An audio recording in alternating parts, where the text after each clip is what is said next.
Welcome to the University of Findlay Art and Culture Show. I am Sharinda, your host, and we're in a different location. This is my favorite time of year when Marathon Center for the Performing Arts grants us permission to come in and shoot our show here.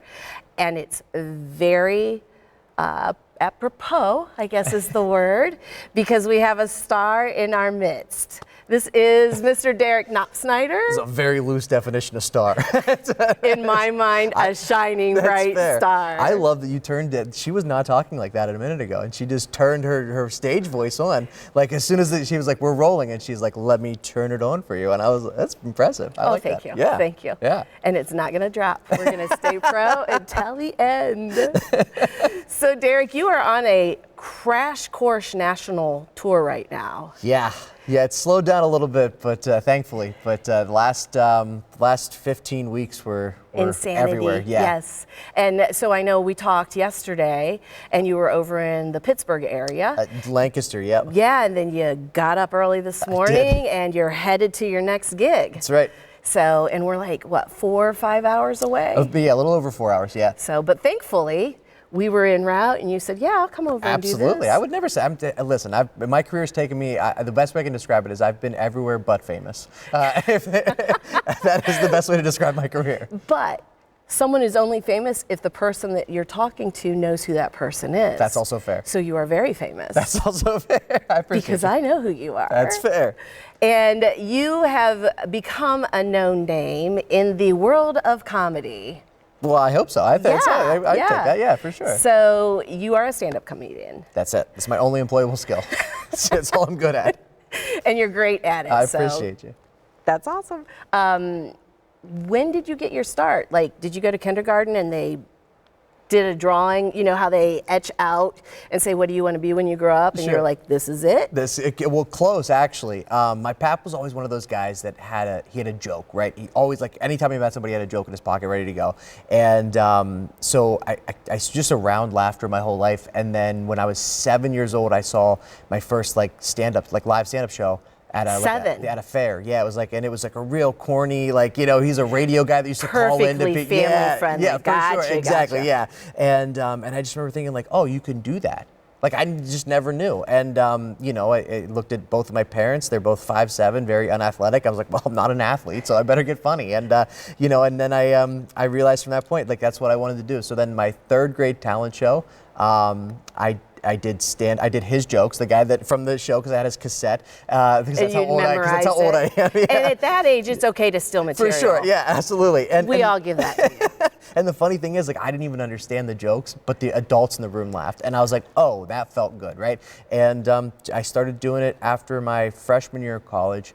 I just kind of used humor to make friends, and I was like, oh, if I can be funny to people I don't know, I think I could do this on stage. And met a lot of great people along the way. And, yeah, and you've worked with some really popular, well-named. Yeah, so been fortunate. Let's name drop.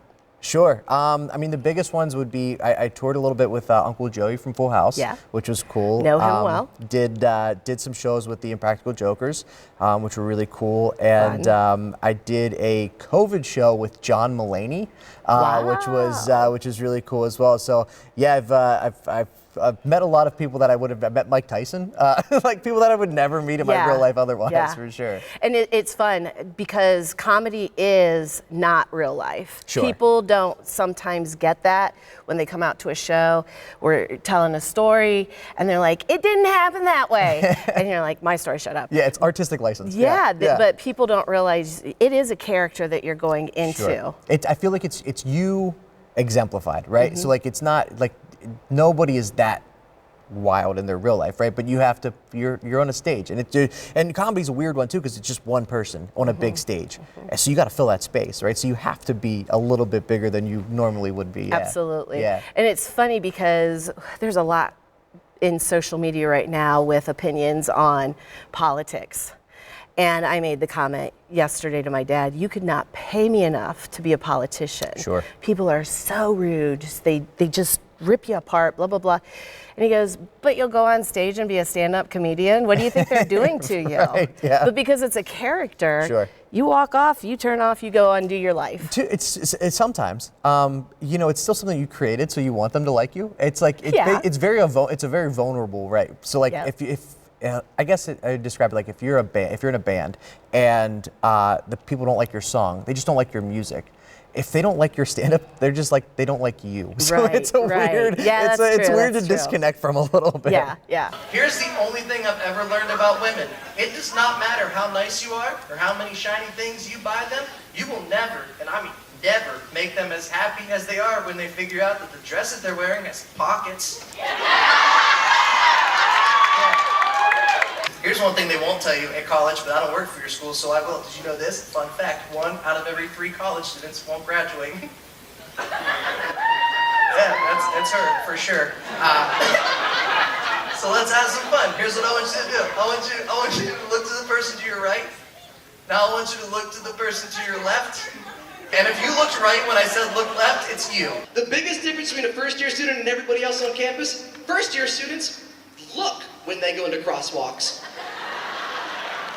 I don't know what happens after your first year of college. We're not doing that anymore, all right? So 2014 is when you took this on the road full time? Is that when you broke in? Yep. And I think we met about that time. I think so. So it's been a fun friendship and some really cool things along the way. One of the things that really impresses me about you as a comedian, as an artist, your humility. Oh, so when you are meeting and getting to know other people, that's an audition, but you always make sure that the person you're interacting with is heard, is seen. If you pick up on something that they're doing, you show up. You're the only comedian that I know that's ever done that, where it's been, oh, this is important to you. I'm building a relationship with you. I'm just going to show up. You don't have to ask me. I appreciate and that. I just think that that's really special about who you are as a person. Well, thank you. I guess to me, I'm boring. I live with me every day, so I'd like to learn. I honestly, truly believe that like part of what makes the human experience great is that everyone has a story, and I get to tell mine all the time. Yeah. So it's not as fun for me to hear it again. You know what I mean? I like to learn about people, and I had so much help to get to this point in my life that I wouldn't be here if it weren't for somebody reaching back and pulling me up. And who would I be if I didn't try to do that to somebody else? So that's humbling to hear. I appreciate you. Well, and like I said, you're a humble guy. It's just who you are. It's awesome.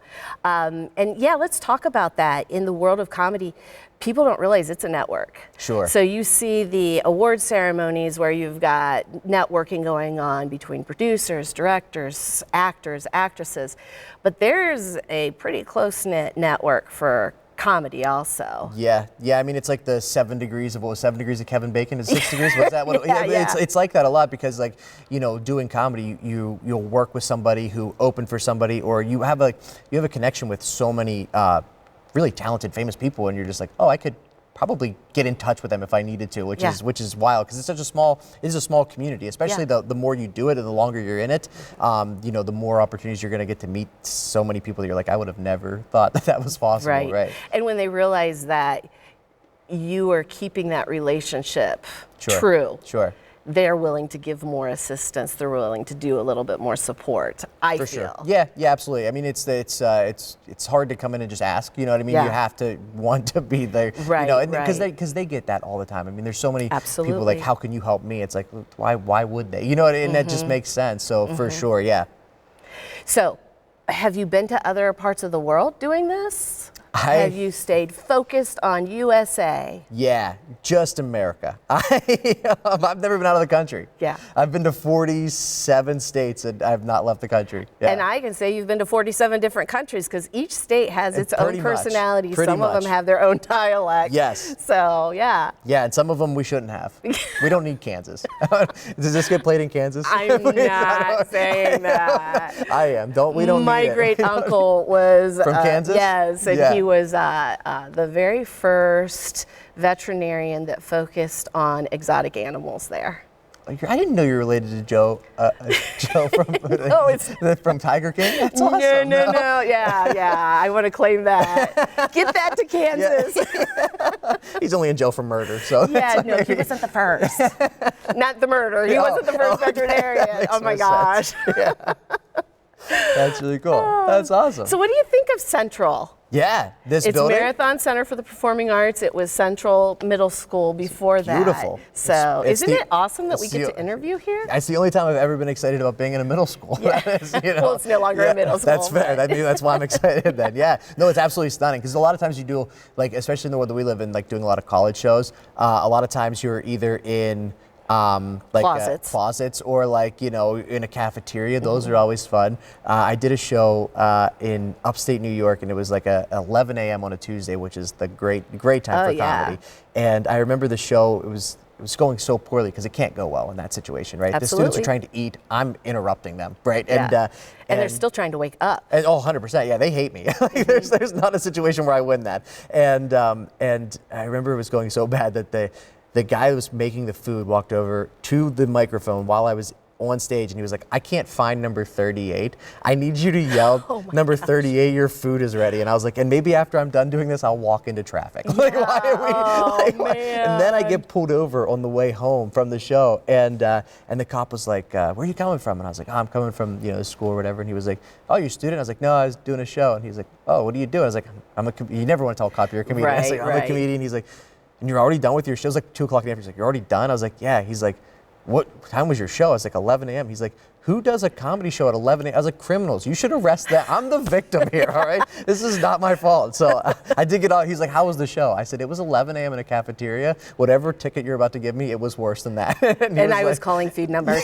Yeah. He said, I feel like you've had a bad enough day, and he let me go. He let me off with a warning. So I feel like if I'd had a good show that day, I probably would have got a ticket. Yes, we need to thank that police officer wherever you are. That's so cool. So give us some information about you that's on social media. That is part of a comedian's lifeline to be connected, and you've got some great stuff out there. It's the necessary evil, because social media, the way it works is if you don't create, you don't exist. I mean, think about how many great, entertainers that you followed, and they just stop posting, and you just forget that they're a person Yeah, because somebody else shows up. Exactly. There's that attention's filled very quickly. So I do, post some clips from shows and things like that, and then I post I have a podcast called Bad Potato Salad, and on that podcast, me and another comedian get read 2 Reddit story headlines, and we just judge internet strangers. So it's a lot of fun. Could be fun. It is a lot of fun.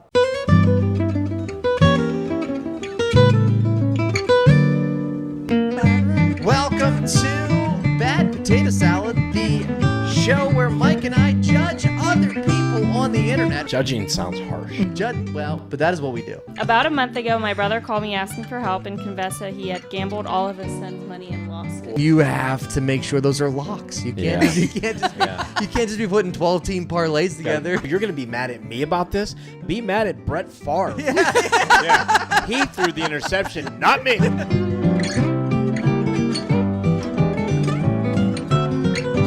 So, would they go to Derrick Knopsnyder? Yeah, you can go. Instagram is the easiest, and just DK Comedy. It'll show up there. My website's dkcomedy.com. My last name is ridiculously hard to spell, so DK Comedy across everything. I think it took me 5 years to learn how to pronounce it correctly. It took me 7 to learn how to spell it. Wow. So those and first I 6 still years have to were look rough, it up though. to spell it correctly. Hopefully the check's right. That's fine if it's not.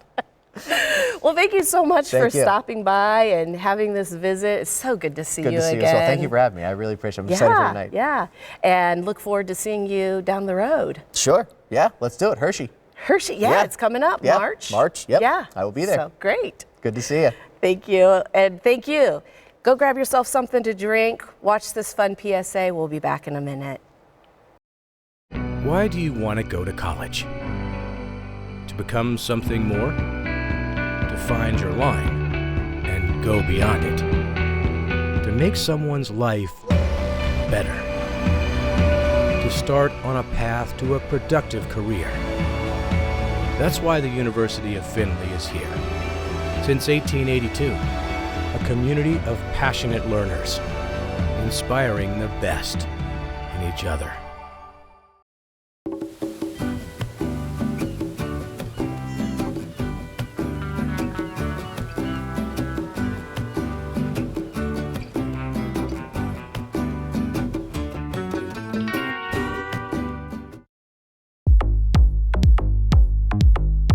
The University of Findlay Department of Media and Communication offers 3 majors: journalism and digital media, public relations, and organizational communication.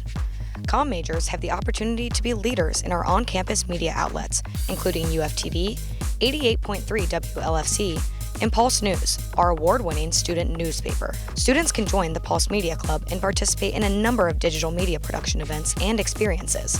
Whether it's shooting and editing video, creating PR campaigns, crafting social media strategy, or writing in-depth news stories, our goal is to help students become great storytellers. Alumni of our department work in a variety of communication careers, including news anchor and reporter, copy editor and page designer, digital marketing manager, social media community management specialist, and many more. You can find more about how to get on the path to success at findlay.edu/communication. It's where you can develop meaningful lives and productive careers. Welcome back. Hope you enjoyed the PSA. We have on the stage with us now Mike Paramore. Welcome, Mike. Hi. And the crowd goes wild. I didn't know. Yeah. Yeah. He's going wild, right? Absolutely. I'm excited to be here. This is happy. You guys treat me very well, so I'm always excited to come back. I am so excited that it worked in your schedule to be able to come on down. Actually, we talked early, 2 days ago? I reached out to you and you're like, I'm in Honduras. Can I call you when I'm back in the United States? Yes. So you go all over the place. Yeah, and it's really weird because I'm not good at traveling. I'm always in trouble, so it's not abiding by other people's rules is weird too. Oh, so tell us about the trouble. Oh man, It's just my ability to integrate into other cultures. You know what I mean? Like Honduras has little idiosyncrasies, like they don't have traffic lights or stop signs at all. It's just kind of car, road, and Jesus. This is you just hope for the best when you get out there. And they aren't kind to each other on the road. So you're on like a very weird roller coaster of death. So it's kind of... Hence the reason, can I call you when I get back to the U.S.? Right, because I need to concentrate on all the prayers. On everything. Yeah. So it's not like here where the pedestrian has the right of way. Oh my gosh, whoever is the bravest has the right of way. Okay. Yeah. And it was so fun when you finally called me because I said, are you home? Or did you just land? Yeah. And you said, I just landed. And I go, where'd you land? And you're like, I don't know. I'm either in Houston or I'm in Atlanta. I'm like, well, I guess if you look out the windows, they all have snow right now. Yeah, no, I never, and it's funny too, because I don't really care that much. So people always ask me, where you going? Where you going? I'm like, I'll know when I get there. As long as they bring me back safe, I really don't care. Yeah, yeah. So I'm just kind of just wandering around like a nomad of fear. And then somebody says, go to the stage, here's your mic, and make us laugh. Yeah. They do kind of throw you in. But by the time you get to the show, you have so much stuff you need to get off your chest. It usually works out. Not a problem. Yeah, it usually works out. In addition to Honduras, where are some of the other fun places that you don't remember going to? Probably one of my most favorites is Costa Maya, Mexico. Okay. I love Costa Maya. It's super cool. They have everything along this very cool little beach walkway thing, and it's so long, and it's just shops and restaurants, but they're very persuasive, so you have to be careful. I've walked down that strip and I bought a woman's wicker purse before.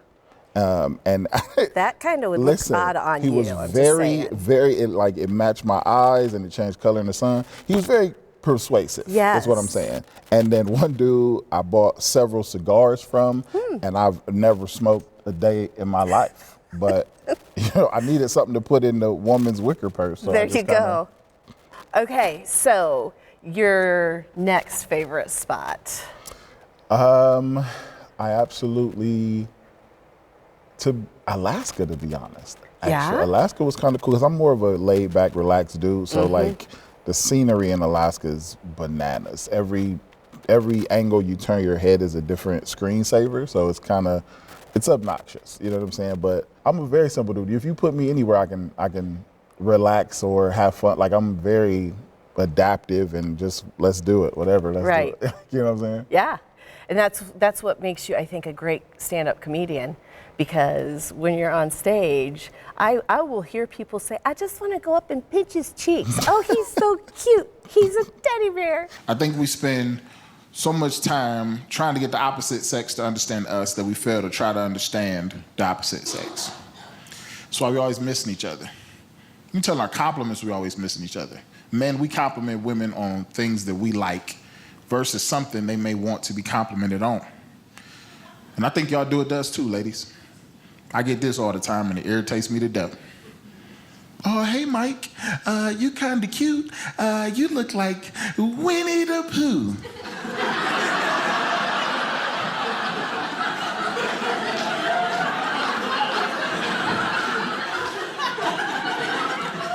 No, I don't. Winnie the Pooh is a fictional bear with no fingers. I have fingers. I hate honey, and I got several different pairs of pants that I wear all the time. That is not a compliment, lady. Stop telling me that. Nobody wants to date Winnie the Pooh. And if you do want to date Winnie the Pooh, oh, bother. That's a fun persona to have on stage. Yeah, I mean, well, it fits the reason I do comedy. I feel like every comedian, should have their reason, their motivation, just to keep them focused and keep them. And my reason is just to give people a break from real life. You know what I mean? Just to have a moment where they're not thinking about none of the stuff that's bothering them, none of the stuff so whatever that is that gets you there, whether it's my joke or me being adorable, let's do it, you know what I'm saying? Yeah, we've had the opportunity to work a couple times together, and you've been here at Findlay and performed, and I just think it's cool that for the amount of time I've known you, you've stayed true to yourself, because you have gone places in the world of comedy, and I'm so thrilled for you. But when we see each other, you're just the guy next door that's ready to have a nice conversation, and that's awesome.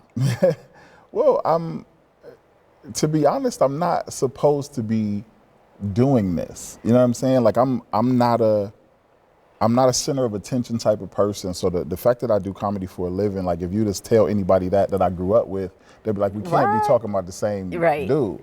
So until I feel they find all your videos in YouTube and they're like, oh yeah, that's him, and that story's about me. I feel like that grounds me though. Like it's like I'm just grateful for whatever happens. You know what I'm saying? Like it really is just an excitement or going through my comedy career like a little kid. Like, oh, okay, let's do that. Doing that All now? right, cool. Let's see that. I'm the last one of my friends with no kids and babies.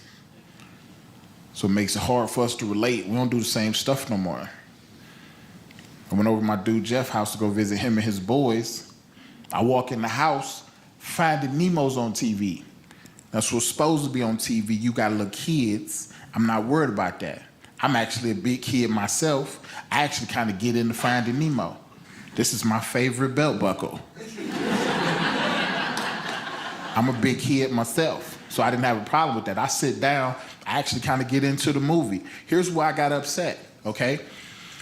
We get to the point where we pretty much find Nemo before I realize I haven't seen a kid yet. I'm like, Jeff, where are the boys? He say, oh, they not here, they over their grandma's house. Okay, then why are we watching Finding Nemo in the dark together with that candle over there? I don't like it. It's uncomfortable, and you should have told me. If it was up to me and my personality, I probably would be like doing a work from home job and 365 pounds because I didn't get up and all my favorite food places is in walking. Like, you know what I'm saying? Like I'm that dude, you know what I'm saying? Yeah. So I'm just kind of, anytime I see something or I go somewhere, I'm in an environment, I'm just happy about it. I'm proud about it. I'm like, this is dope. The simplest stuff. So do you follow social media when you post things out there? Do you watch to see how many views it gets? Or you're like, I'll put it out there, people say it's funny, and then just keep moving? Because when you started, I would watch and you'd have 10,000 views. I was like, oh, that's great, that's awesome. And now you'll post something and in 3 days it's got 9.7 million views. And I'm like, that's awesome.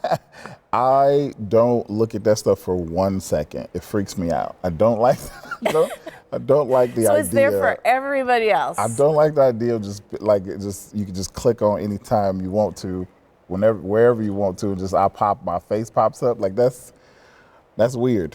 I'm not good at social media anyway.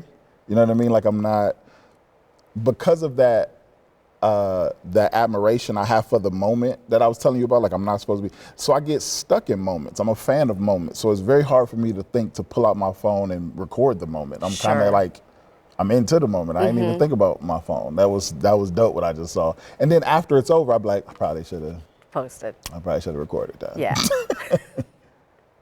But those are all moments for you in your world that no one else, it's your space. Yeah, I feel like that's the reward for me. You know what I'm saying? Yeah. You do all this traveling, you make people happy, you give them a break, and my reward is I get to see the world. And I get to have those moments. So I very much take it seriously, and I always take a moment to enjoy and cherish a moment. You know what I mean? Because you don't know when you're gonna get that again. People be looking at me like I'm crazy because like when I get off of a gig or when I get off of a ship, I'm always like, it might never happen again, even though I got another one booked. I'm in like, 24 hours. This is I'm so sad. Like I really used to get like emotional at the end of like a comedy weekend. Like they'll move. In my mind, I moved to a new city. Yeah. Was there for 4 days, and now I have to say goodbye to all the friends I've made. That you've made. Well, and you've had a lot of success in those comedy weekends and in those festivals, and a lot of wins. And so there are a lot of people remembering those moments that are also saying, I didn't want to see him go. So that's awesome. So even though you don't like to post a lot, do you, with your social media, I know you have a presence there, how would people find you? And I am going to kick it up here eventually. So you can follow me at everything is at Mike Paramore Jr. You know, everything, Facebook, TikTok, Twitter, all of that stuff. YouTube, Instagram. Like I don't even know the platforms. I feel like I'm on at least 2 that I have no idea about. I think the reason why y'all can't understand it because y'all are different. Y'all are polar opposites to that. You guys are a lot more complicated. It's a lot more to y'all. And I don't even think it's your fault. I really don't. I think it's because as soon as you born women, you're born with responsibilities. As soon as you born, they hand you they give you little fake babies to take care of. And tiny vacuums and stoves and stuff. Then you start looking at us like, who's gonna help me with this?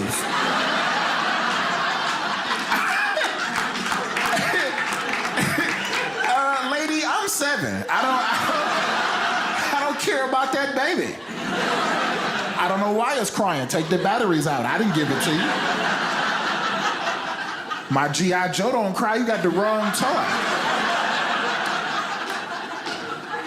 Hey, thanks for being here today. Absolutely, thanks for having me. It's been fun visiting, getting caught up, and laughing with you. I appreciate you. I appreciate you too. You call, I come. Awesome. We look forward to the next visit. We're going to take another break, and then we will be back. In the University of Findlay Department of Media and Communication, students have experiential learning opportunities they just won't find anywhere else. Now, more than ever, media literacy is important and journalism matters.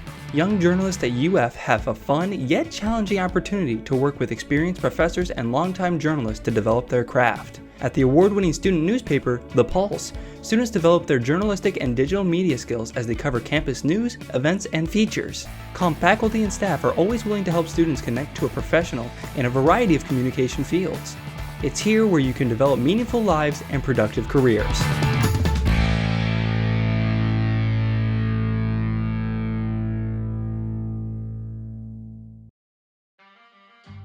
Adding your own flavor to fashion comes with age. Okay, Dad, look at you. forgetting how to add doesn't. Learn the warning signs of Alzheimer's. Some things come with age, some others don't. Welcome back.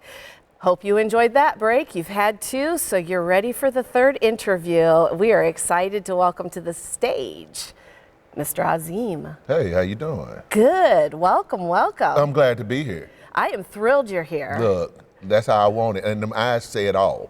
Thank you. When people open their eyes like that, they either let me know they just got new lashes. Nope, that's not it. You I can tell. But you excited. Yeah, it's good to see you again. Thank you. Yeah. I think the last time we saw each other was in Hershey, Pennsylvania. Yep, and didn't have no chocolate. No. None. But yet the room smelled like it. It that did, is so but that was an weird. additional charge for the actual chocolate. I know. Yeah, because you know how much they charge for those rooms when you're not there with the conference? How much they charge? $600 some a night. And that's why it was empty. Yes. Because I'm not doing it. For $600, I can make chocolate at home. Well, yeah. Mm-hmm. And eat it. You don't have a problem. And then have money for the gym membership. There you go. There you go. Yeah. I almost didn't even make it here to Hershey, not because of the flight itself, but the extra 2 hours I had to wait while they inspected everybody's shoes. Now I'm gonna tell you something. We didn't find any explosives, but I saw some feet that should have been destroyed. It don't make sense for toes to look that raggedy. When you get up in the morning and you wash, if you nasty, if you wash your feet, you know your toes ugly.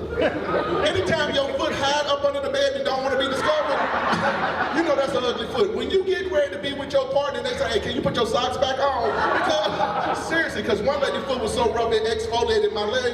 Here's the thing, stop it. You know what? The point is, and if you ain't laughing, it was your ugly feet I saw. Now, stop it. I know it hurts. This one lady's toes was jacked up. She had that middle toe that's like longer than E.T. finger. I said it looked like a frontline soldier. Like, hey, y'all folks stay back there. Let me just check and make sure it's safe. I'm sure that thing was, and then here the thing, it was laying on top of the big toe, like it was taking a nap.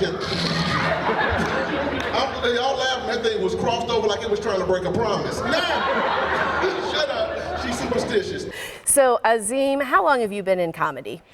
Well, if you add in birth, I'm gonna say 51 years, but where I got paid to do it and not get suspended, 25. All right. Yeah. And I love your background because you had a really, really special job. There's not a lot of people that would sign up to work where you were working. Yeah. And I want the audience to learn that part about you, because sometimes when people learn things about backgrounds, sadly they make a judgment call and all of a sudden they're already on defense. Yeah. Whoa, they're gonna make fun of. Oh, whoa, they're gonna.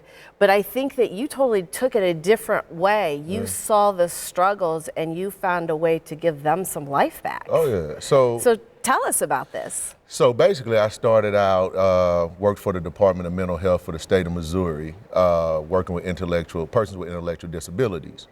They were in these group homes. My job was as a supervisor, go in and make sure they took care of their chores because they really were good enough to take care of different aspects. Did that for 6 years. And the craziest part about that was they helped me identify my skill set, which would then turn into being a comedian. Isn't that cool? Yeah. And they taught me that I had disabilities. You know what I mean? So my intellect has always been thwarted, but I would take them out, take them into real life situations, spend quality time with them, but I had expectations. And so many people in our society, if you have what they call a disability, then they try to make special concessions for you as if you're still not human. And if people know me, they already know that I'm not gonna not mess with you if you're missing a leg or if you're missing an arm, if you're any of that. I'm gonna mess with you because you're human. And we all have shortcomings, disabilities, flaws. I would come in there and fuss at them just like they were my family members about not taking care of their responsibilities. And I'd be dead serious about it. But everybody's laughing. Everybody's enjoying themselves. But I met them with a level of compassion, a level of empathy, which allowed us to have a good relationship. And respect. And respect. And so from that point, a lot of people started saying, you know, I noticed they all had different talents, things they liked doing. And I said, let's put a talent show on for them. I'd never been on a stage before, nothing like that. hosted it, and the superintendent of the place was like, man, you know what, you should, you ever thought about being a comedian? And he lost a valuable employee. Yeah, so much so he gave me a pink slip. Oh. But, you know, that was his way of kicking me out the nest. Yes, you know, go sometimes for a bird this. don't want to fly. That's right. But anyway, the point is that took me to a whole nother dimension. They were the only ones to get to see me perform. And as a matter of fact, the actual lady who encouraged me to do it, to this day, 25 years later, never seen me perform. So it's one of the places that I would love to be able to go back, do shows for them, and really like let them see where things have gone. Yeah, you know? yeah. So yeah, it was a blessing working for them. Cool. It really was. And you said Missouri's home. That was your home base that St. you Louis. Started. Yep. Yeah, I went to school in Springfield, Missouri, Oh, just down the I road. know Springfield, so Did a laugh little lots. singing la la in Branson. Come on with Branson. Not the Ozarks that they talk about on Netflix. That's a whole. No, yes. Yeah, that's a whole Although nother I was thing. always told don't go on the gravel roads. I Yeah. was told that you Listen, do not go I on didn't the have to gravel be roads. told that. This skin complexion let me know. Yeah. You go in when the light's dark on the regular road. Yes. The gravel road. No. Yeah, they see us, they looking for paperwork to show that we actually got freedom. So, and that's in 2025. Yep. When I was in college, I went home with a friend to Oklahoma, and we got to her little community, and there was a sign there that said, if you were not white, out before dusk. Oh, 100%. And I was just like, this really I was shocked. I was angry. Yeah. Couldn't wait to get out of there. I know it. Because I just thought that was in the movies. I had no idea that was still happening in Oklahoma, Arkansas, Missouri, Mississippi, Alabama. I It's used to tell so people, sad. It's a rough reality, and there's It still is. some places right now, just in Mississippi. It's still places like that in Mississippi, Louisiana, I know. Arkansas, to this day. That's why I always tell a white person to find a black friend so we can continue to learn on this journey. Absolutely. Because I also to show that I'm safe. Yeah. In case I'm out past dusk. Yes. Well, you're safe here. Oh, well, I feel safe because nobody looking for Findlay. That's true. However, historically, Huh? you're going to love this. Talk to me. We are part of the Underground Railroad. Really? Yes. Anybody on there right now? Not right now, Okay. but the tunnels still exist. The tunnel's still here? Mm-hmm. I need to go see that. Yeah, it's really special. I need to go see that. Yeah. That is really cool. And another really cool thing I'm so proud of, we have a Black Heritage Library and Multicultural Center, and it is completely privately funded, no government grants, Really? no government funding. And when they retired the Tuskegee display in Washington, D.C., it was donated to this center. Really? And this center was started by an amazing African-American woman who grew up here and said, we need to have a place where we can celebrate heritage, teach people about different heritages. And then her daughter took it over and headed it up for many years. What? Since retired, still Right here. in the area, and it's got a full board. It is so awesome. Why am I just hearing about this? Well, because we didn't have time to talk. You were just getting off the cruise line, and Man, I'm there's gonna all have this to get stuff. on the Underground Yeah, Railroad. we but have I do some need MapQuest special directions. stuff. Is it actual underground? Yeah. Oh Yeah. man, Yeah. I gotta go. Yeah. I gotta go do that. And I Yeah, gotta it's go to the connected center. to houses. And the houses, they're like this arch and big doors, and it would connect them from house to house. Yeah. That is amazing. Isn't that cool? Yeah, I'm going. I gotta do it. Let's go on to the next subject. Let's move. I'm ready. You're a father. Yeah. I know. Don't tell people that. But No, I tell them. think it's so They know this awesome how the gray hair got because here. you have some amazing children. Yeah. Tell me about your they family a little overrated. bit. They are not overrated. No, they're not overrated, but the earned income credits do wear off. But Unfortunately. no, so seriously, we have 7 children, 5 girls, 2 boys. We got 7 kids, and then not because we love kids, but we just have them because we want to. They're chores in the house that we don't want to do. So we use them for it. Even my 6-month-old, she got chores. My wife like, what's she gonna do? I said, give her that rag. She can clean these baseboards. Now, stop it. But my wife wanted me to take our kids to Nassau. So there's this place called the Atlantis. Okay. Now at the Atlantis, they have some expensive stuff. Now it's $285 per person. to go to this water park, right? We got 7 kids, I only like 2. Now, my wife was like, well, everybody want to go. I said, I'm not paying for the other ones because they're demons. Now listen, I'm sure they're demons. Your parents say the same thing. Look, how many of y'all stay at home? That's why they put you out. See, now look. So they wanted to get on the thing, right? And I was like, if you get in this park, everybody riding everything. They like, okay. Then all of a sudden they see this water slide that's 98 feet up. All of a sudden now everybody got medical conditions. But they're some amazing children, they're very diverse. Some of them remind me of myself, and then that's why I don't like them. And then the other ones, you know, they show a lot more potential. So who do they take after if they show the potential? That's me too. Okay, You know, all right. but they mama get a little credit. I appreciate them for carrying them. Did an amazing job. Yeah. Didn't drop them all 9 months. Wow, talent. You hear me? Because a lot of people, I couldn't carry them. I couldn't. I couldn't carry them if I wanted to. Me neither. You know, and I didn't want to because my belly already stretched out. But no, they do very well for themselves. Each of them, so far 3 of them have given us 12 grandchildren. So they've been busy. Yeah, like they're taking they daddy. after their daddy. You better know it. Yeah. You better know it. But I told them the bills, y'all keep them. Yeah. And they have to bring them over. See, the key is we love our grandchildren, but our grandchildren can't come all together. Okay. They have appointments. Appointments, and you have to fill in your slots. We put it on Calendly, and we send that out, and they can plug in. But we not the grandparents like my grandparents. I don't know how your grandparents were. I could go to my grandmother's house anytime I felt wanted. Like Yep. it. That's not my house. You have boundaries. Yeah, and we also have dates. That's important. We go out. So when they say, hey, we want to go to the movies, well, we meet you there because we already going. So you get 1 weekend, and each of them get a 30-minute slot.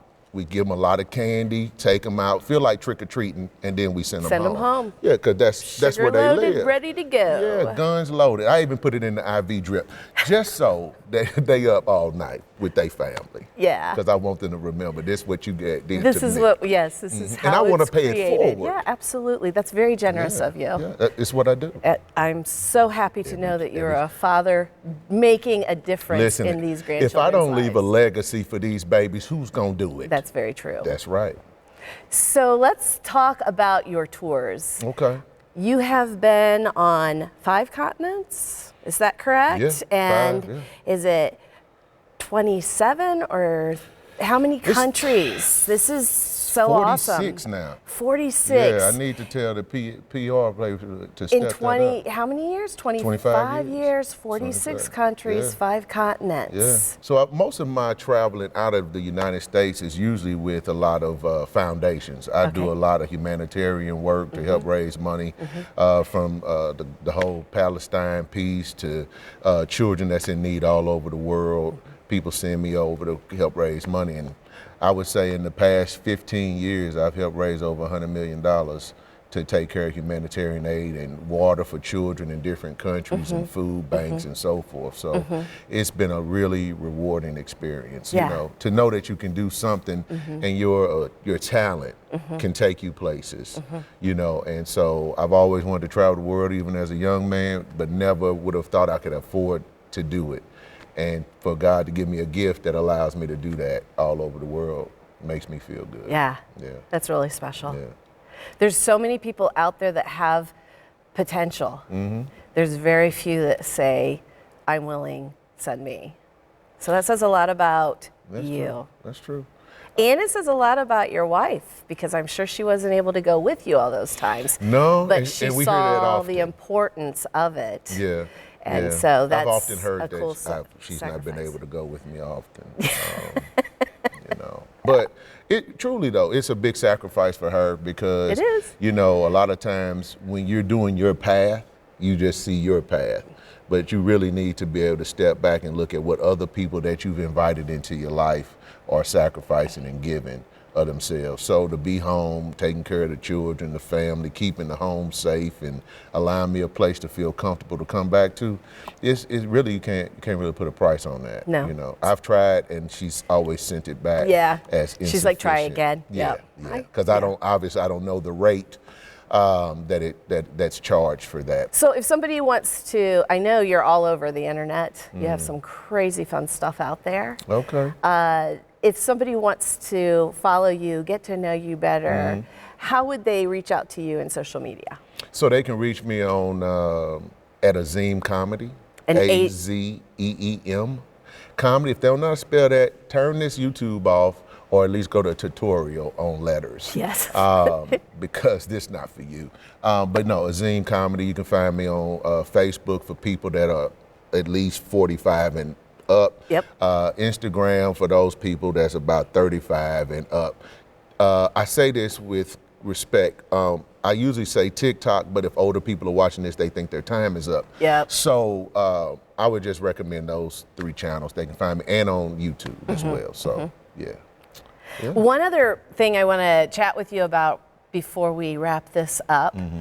What is the difference between working cruise lines, because I know you do the cruises, and overseas work with nonprofits and raising funding, and the college market? Those are 3 very diverse. So in your work, have you created comedy material for each one of those areas, or are you using the same material and able to read the audience and just make adjustments to it? What do you do in your craft? So I actually have different shows for each market. Wise man. Because everybody needs something different, right? It's like with your children, you learn quickly they're not all that the you same. can't you can't parent them exactly the same. You can treat them equally, but they're not equal, right? And Love so, that. Yeah. Can you say that one more time? You can treat them equally. You can treat them equally, but they're not equal. Yes. Because they all come with their own different thing. You can punish one, and then another one you have to give a whole different creative strategy. And so, like with the college market, you know, everybody knows me from cruise ships. They know I love to wear suits, but I can't come and do colleges in suits. That's not going to work for the profile. Right. It's certain things I can say to an adult audience of diverse people, from the Bible Belt to Fort Wayne, Indiana, which is known for a whole nother type of foolishness. But you know, even in that, I know that there are certain things I can say and expand my wings. But when I come to a college, I can't utilize those particular things. So you try to find out what works for everybody. But then at the end of the day, the only thing that is runs common is that everybody is here is human. Everybody wants to laugh. Everybody deserves laughter. It's the most necessary medicine in our world. Yes, I agree. And it's a great workout. The belly laughing for is it for 15 minutes consecutively is the same as 30 minutes on a rowing machine. It works the same ab muscles. Oh yeah. I learned that from a comedian. It's the truth. The only thing is, since I still have a belly, I need to start watching more comedy. And I think comedians are the ones who created the ab lounger. You know what I mean? That's what we do. It's organic. Yeah. You know what I mean? Yeah. It's good for your diet Yeah. and digestion. Yeah. Yeah. And they say, do you know that the smile, those little small muscles, actually create a big stress reducer in the body?